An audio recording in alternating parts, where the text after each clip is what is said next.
Mr. Speaker, I think the matter before us, the matter of this motion on the role of deputy governors and the assignment of roles by portfolio by the governor is a very important issue. And I want to thank the committee for the step they have taken to go through the petition and bring this report to this House for consideration, Mr. Speaker, because, Mr. Speaker, the issue of deputy governors in our counties is a very, very, very serious issue. In some counties, it is even a very divisive issue, Mr. Speaker. I know, for example, a county like Trans Nzoia, where the deputy governor has been stopped from performing her duties as a deputy governor. So it is a matter that requires intervention and careful thinking by this House, Mr. Speaker.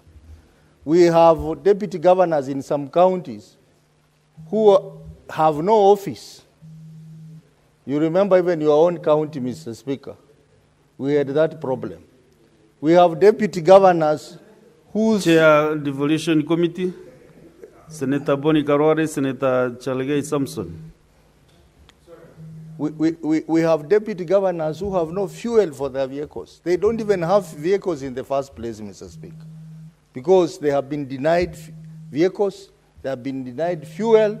They are just there, Mr. Speaker, just to earn a salary. They have no allowances.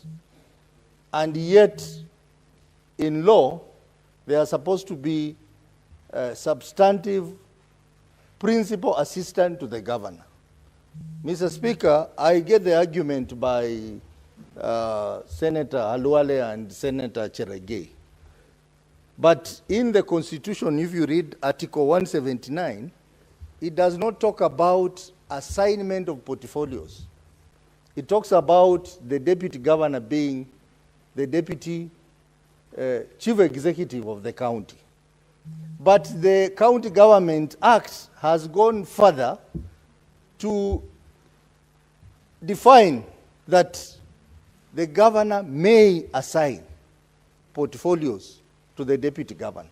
So what the petitioner is seeking is that instead of saying may assign, we need to change the law so that it says shall assign, so that our governors are compelled to give substantive duties to deputy governors.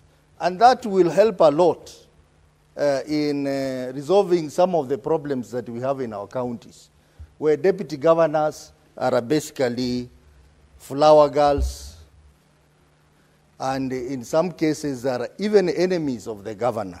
So I think this is a matter that this House must thoroughly look through and make the necessary adjustment to the law.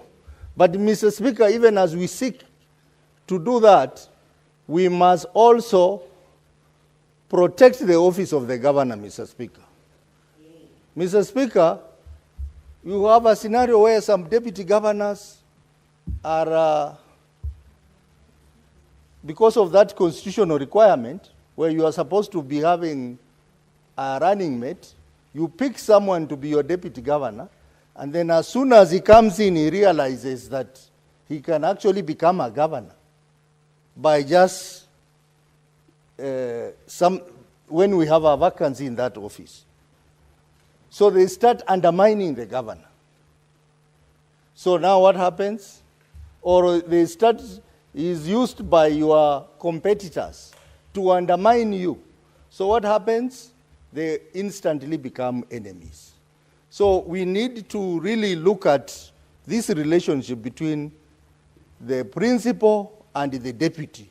How does it work? I know this system was borrowed from the US system.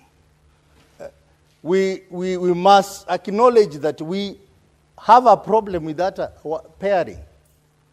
Even at the level of presidency, Mr. Speaker, we have a problem. We had a problem between the first president who was elected under this new constitution and the deputy. Even in this, currently, we also had a problem between the president and his deputy, and that's why he was impeached in this house. And even now, as we are speaking, the deputy president of this country seems not to be having substantive powers, to the extent that we now see deputy president running around doing what we call empowerment program. Doing empowerment programs across the country. He seems that he has been delegated a job that does not exist in the Constitution, to make him waste time, to make him focus on things that have no value to this country, Mr. Speaker. Senator Osotsi, you know, while chairing this session, I cannot give you that leeway to discuss the office of the Deputy President. Familiarize yourself with standing order. Is it 121? 1-1, yes, 1-1. Standing order 1-1. Because, no, let me first caution him that he is really trending on the long trajectory. So 1-1,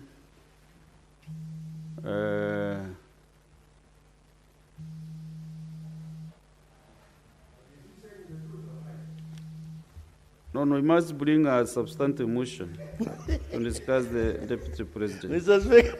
So you can proceed, but I have given you that question. Mr. Speaker, I get your point. You are doing so well on the Deputy Governor. Just stick to that lane. You are doing so well. Well, Mr. Speaker, I was just trying to demonstrate the point that this pairing of the principal and his deputy, even at the level of the presidency and the governor, seem to be a challenge to this country. We must address it. Even as we are seeking to address the problem of deputy governor and deputy, we also have a problem up there, and a solution has to be found. But Mr. Speaker, even as this House discusses the issue of the role of deputy governors, we must also move with speed to have a substantive law on impeachment, so that even as governors give substantive duties to their deputy, they sit in office comfortably, that they will not be easily impeached. So I think the committee should, as a matter of urgency, also come up with the impeachment procedure law, which will tighten the process of impeachment, so that governors sit comfortable in their office and they don't fear, because the problem we are reading in this petition is basically fear, that governors fear that they can easily be replaced, either through impeachment or through any other means by their deputy governors. So they look at them as enemies. So for us to have a balanced approach to this matter, Mr. Speaker, I suggest that even as we look at amending the County Government Act to provide for the amendment on Section 32(3) of the County Government Act, so that it is mandatory for governors to assign substantive duties to their deputies.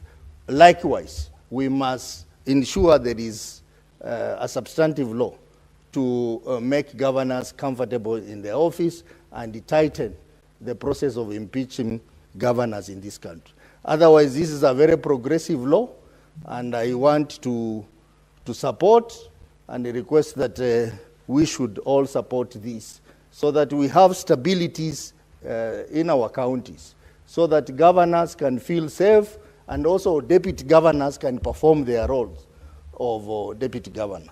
I support. Actually, what we are saying is that the impeachment procedures of what should happen is that once a governor is impeached, both of them leave the office. That will not motivate deputy governors to not to respect their bosses, the governors. Next is Senator Chalagai Samson. Or you did your bit? On the point of order, do you need more time? Yes, I want to transform this floor into a class.